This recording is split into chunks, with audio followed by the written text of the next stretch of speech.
Hi YouTube! I had many requests for canning fish, so I thought I'd go ahead and do that today. I'm going to show you how I can cod. Now when I can fish, I'm particularly careful, and I make sure all my jars are sterilized, and everything has to be very, very clean. I only use pint jars.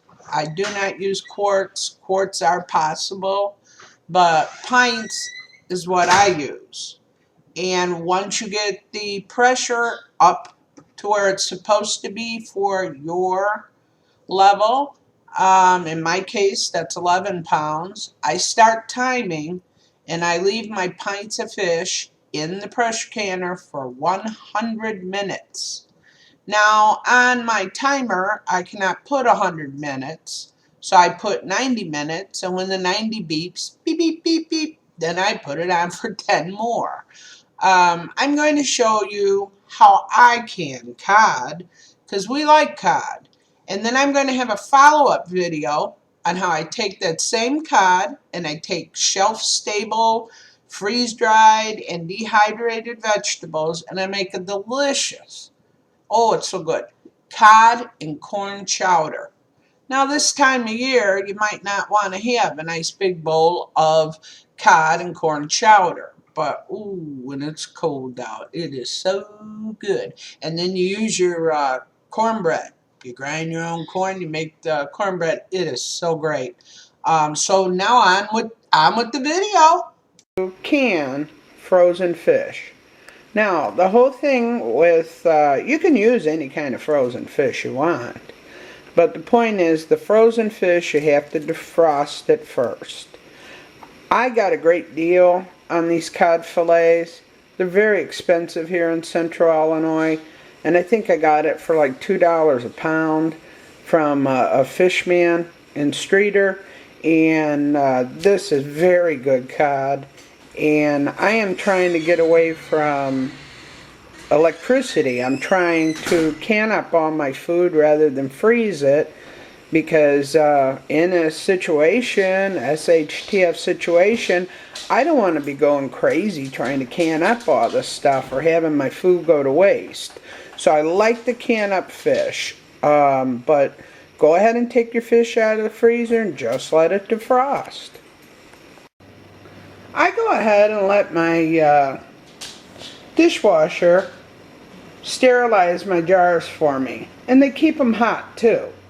Now, in an SHTF situation, we would boil water, put our jars in there, and pull them out as we need them. But right now I'm not in an SHTF situation, so I'm taking the easy way out. I'm using the dishwasher. You need to put your lids in a pan of water and get ready to simmer them. Now you don't boil them, you just get the rubber ring on the bottom to soften up. But don't do that until we're ready, because there's a long way to go before we get there. Okay, we're going to put about a pound of fish in each jar, and that's about right.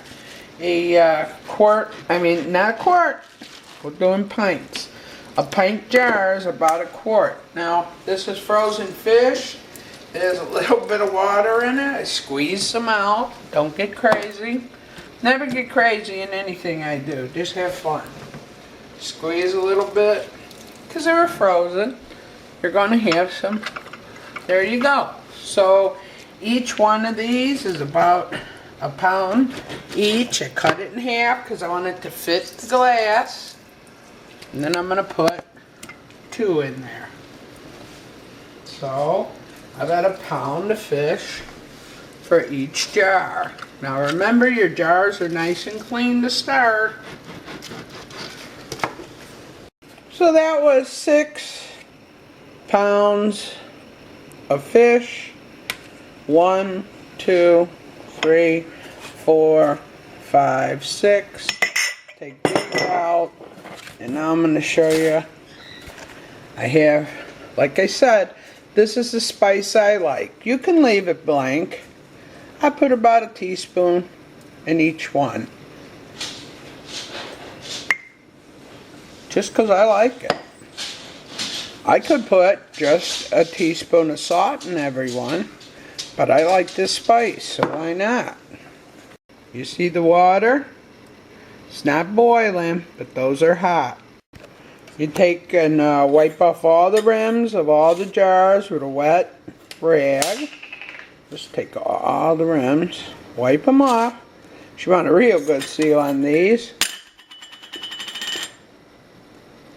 You take the lid, there you go. Gotten better since that last video. Just put it over, because I'm going to do them all at one time. So I'm going to wipe off the rest of these jars, put the lids on and the seals on. So I'm going to take my jar, put it in the pan. Now something different than other people do, when it's a pressure canner, with this fish, even though the jars were nice and sanitized in that, I'm going to bring this up to extremely slow boil. It's going to go very slow.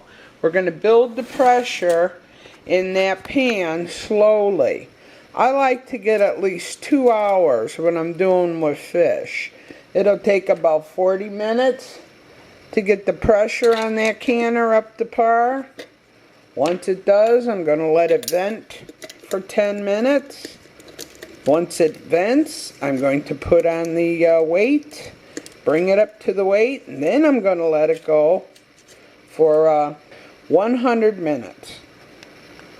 Alright, so as you see, I've got 2, 4, 6 pounds of codfish in the pressure cooker. And that's my spice in there. Now we're going to take the lid and put that on there. Put your lid on nice, you see the V. And if you put it on right, you could almost take, or you could, just take one hand. You seal it. There it is. Now as you see, I had it on a pretty low heat. It was nothing extreme. It has taken about 40 minutes to get it to the point that it's venting quite violently, as you see. So now I'm going to go over to my timer. I'm going to set my timer for 10 minutes. And I'm going to start.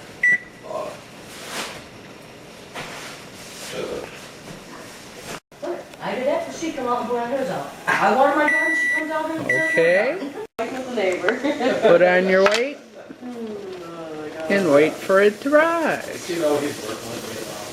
And while you're waiting for your pressure to rise, you can sit back on a nice chair, grab a good prepping book. This is the second in the series of Ron Foster. It's a wonderful story about survivors of a solar storm and how they struggle through a very hard winter without lights and power. I enjoy this book because there's so many things that are shared with us as preppers that we might encounter. But no matter what, when you're canning, take the time to learn more prepping skills. See how the pressure's just starting to go up? Let it go up slow. There's no rush with fish. It'll slowly rise. It might take another 10-15 minutes. Alright, we're at the halfway point, and it's taken me a good 8, maybe 9 minutes to get to this point. There's no rush.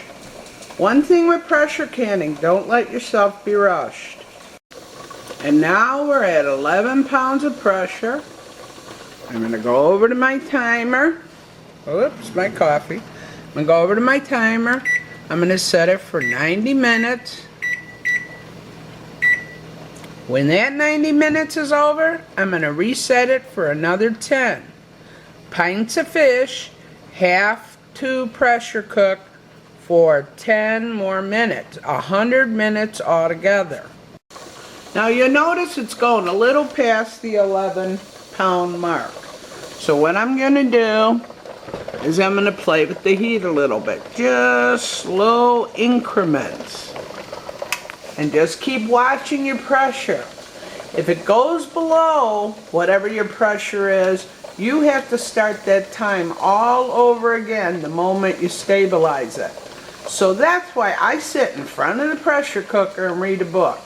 Because I don't ever walk away from my pressure canner. And it's like I tell my girls, it can go over on pounds of pressure, but it can never go under. So just keep your eye and make sure. I'll get it to stabilize to 11. But it might take a minute or two. But once it's stabilized, it's stabilized.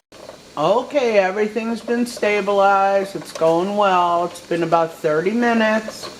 It's on about 11 pounds of pressure, maybe just a touch more.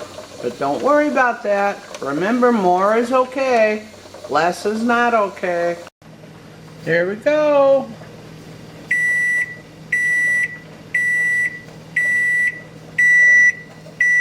As you see, I don't leave anything to chance. I put a little note up here, an extra 10 minutes. So, I'm going to set my timer for another 10 minutes. Start.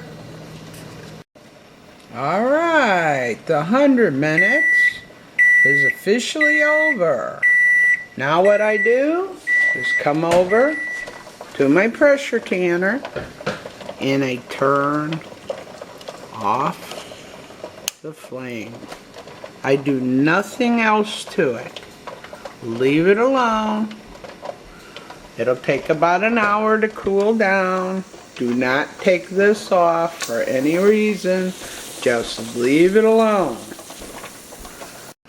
Okay, everything's come down. It's been way over an hour. I've been on YouTube watching videos. I'm going to open up the pot. You can take off the weight. Go. Make sure you take the lid off away from you. Even though it's been way over an hour, you'll notice there's some steam over here. And then you can take your jar lifter and looky there. See it? Notice it's still bubbling. And it's going to bubble. You're going to put it on a towel. Looks like these are all sealed already. Now you'll notice on here, I have very hard water. Even though I had vinegar in that water, we have problems. Now this is the completed seasoned cod. And you remember that I had absolutely no fluid in that jar whatsoever. So you see it makes its own fluid. That is going to be a wonderful base. See the fluid? That's going to be a wonderful base. Cod and corn chowder. We're going to use that juice is the base to flavor the chowder. So that's how you can fish. Now if you have fresh fish, you do the exact same thing. The only difference is you don't have to defrost it.